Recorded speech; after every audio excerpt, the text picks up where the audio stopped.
এর বেশি আর কিছু জানি না ম্যাডাম, আমি আর কিছু জানি না। আর লাভলি দিদিমণি, তার ব্যাপারে কিছু জানো? না না, আর কিছু জানি না আমি। আবার মিথ্যে? হ্যাঁ, আবার মিথ্যে বলছি বল।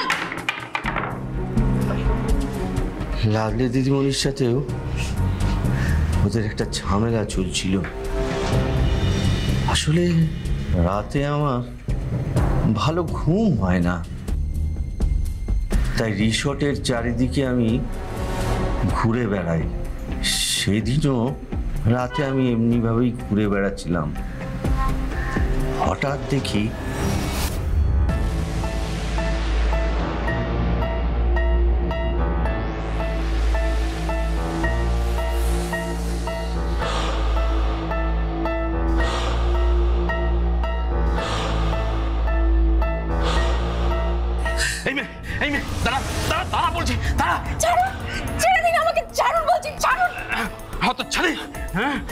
চল, আজকে তোর গোয়েন্দাগিরি করা সব শখ মিটিয়ে দেবো। আমার ছেড়ে দিন, আমি সত্যি বলছি, কাউকে কিচ্ছু বলো না, ছেড়ে দিন আমাকে, ছেড়ে দিন। শয়তান মেয়ে, হ্যাঁ তুই আমাদের ফাঁসাবি। আজ দেখ তোর একদিন কি আমাদের একদিন।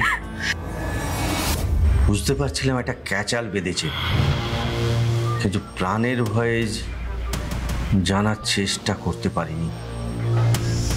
তারপর পরদিন সকালে উঠে শুনি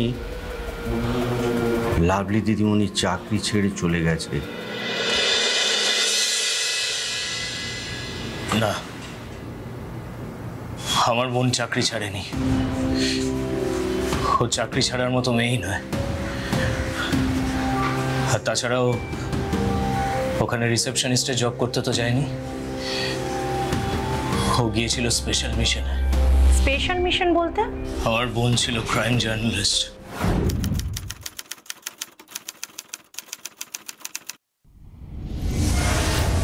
ও অনেকদিন ধরে খবর পাচ্ছিল যে ওই হোয়াইট মুন রিসর্টে অনেক অবৈধ কাজকর্ম চলছে,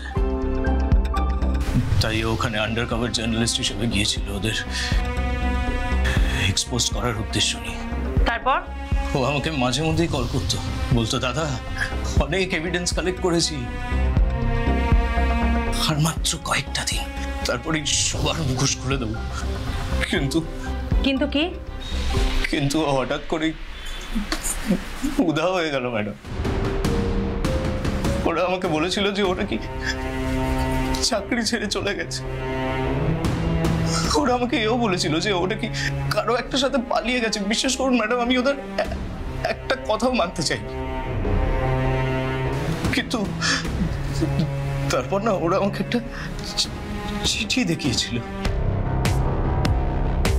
সেই চিঠিতে লেখা ছিল আমি নিজের ইচ্ছে আমার ভালোবাসার মানুষের সাথে চলে যাচ্ছি, কারণ আমার দাদা আমাদের এই সম্পর্ক কোনোদিন মেনে নেবে। তারপর প্রথমে না আমার খুব খারাপ লেগেছিল ম্যাডাম, কষ্ট হয়েছিল যে সেই বোনকে আমি ছোটবেলা থেকে কোলে পিঠে মানুষ করেছি, এত ভালোবাসা দিয়েছি, সে কিনা আমার নামে এমন অপবাদ দিল। সেদিন আমার মনে হচ্ছিল যে তাহলে কি আমি ওকে সঠিক শিক্ষাটা দিতে পারিনি। কিন্তু কিন্তু তারপরে মনে হলো যে না, এমন হতে পারে না, আমার বোন কোনো দিন এমন করতে পারে না। আর সেটা মনে হতেই না ম্যাডাম আমি চিঠিটাকে আবার ভালো করে দেখলাম, দেখে বুঝলাম যে ওই চিঠির হ্যান্ডরাইটিং এর সঙ্গে লাভলির হ্যান্ডরাইটিং এর কোনো মিল ছিল না। তারপর তারপর আর কি, দিনের পর দিন আমি আমার বোনের খোঁজে অনেক চক্কর কাটলাম ম্যাডাম। জুতো ছিঁড়ে গেল, থানাতে মিসিং ডায়েরি করলাম, কিন্তু কোনো লাভ হলো না ম্যাডাম।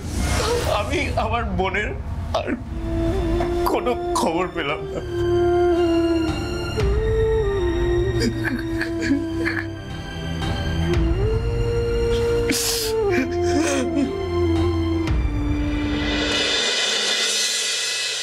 দেখুন, আমরা সবাই জানি এই লাভলি রায়ের মিসিং কেস আর এই রিসর্টের বিরুদ্ধে ভুরি ভুরি অভিযোগ জমা পড়লেও চাপ আর হুমকির কারণে এই থানার আগের অফিসাররা কোনো রকম তদন্ত করতে পারেনি। আর কে বা কারা এসব করছে সেটা বুঝতে বা জানতে অসুবিধে হয় না। যারা সাসপেক্ট তাদের মধ্যে কেউ একজন অত্যন্ত প্রভাবশালী লোক। দেখুন, ওপরমহলের সঙ্গে আমার কথা হয়েছে, ওনারা চাইছেন একটা স্পেশাল টিম তৈরি করে আমরা এই কেস দুটো খুব তাড়াতাড়ি সলভ করি। কিন্তু মাইন্ডেড সেরকম কিছু হলে সেটা আমাদের কাছে খুব অপমানজনক হয়ে যাবে। ব্যাপারটা এরকমই দাঁড়াবে যে এই কেস সলভ করার জন্য আমরা পুরোপুরি যথেষ্ট ক্যাপেবল নই। তাই আমি এটাকে একটা চ্যালেঞ্জ হিসেবে নিয়েছি। ওপর মহলের সঙ্গে কথা বলেছি এবং তাদেরকে কথা দিয়েছি যে 2 দিনের মধ্যে এই কেসটা আমি সলভ করব। এখন চাই আপনাদের কোঅপারেশন। স্যার, রিসর্টের কুক সাক্ষী দেবে বলে জানিয়েছে। গুড। আর আমি অজন্তা আর লাভলির মোবাইলের লাস্ট টাওয়ার লোকেশনও পেয়ে গেছি স্যার। দুজনেই টাওয়ার লোকেশনই ওই রিসর্টের আশেপাশে। Well done. তাহলে আর দেরি কেন? আজকেই তুলে নিয়ে আসুন রিসর্টের মালিক আর ম্যানেজারকে। আর হ্যাঁ শুনুন, বিহার পুলিশকে একটা খবর দিন। তারপর দেখছি কত ধানে কত চাল। Okay sir.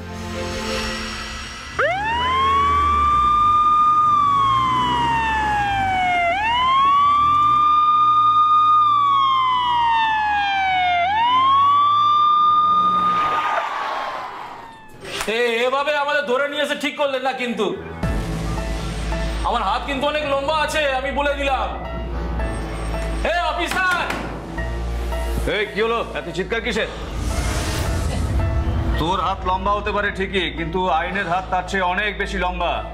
গণেশ আগরওয়াল। গণেশ আগরওয়াল? এটা কি আছে? তোর আসল নাম তো গণেশ আগরওয়াল। তুই তো পলাতক আসামি। এখানে নাম ভাঙিয়ে রিসর্ট করেছিস। কে বললো? অফিসার, একবার আসুন তো। মিস্টার মাহাতো, দেখুন তো ইনি আপনার সেই ওয়ান্টেড আসামি কিনা।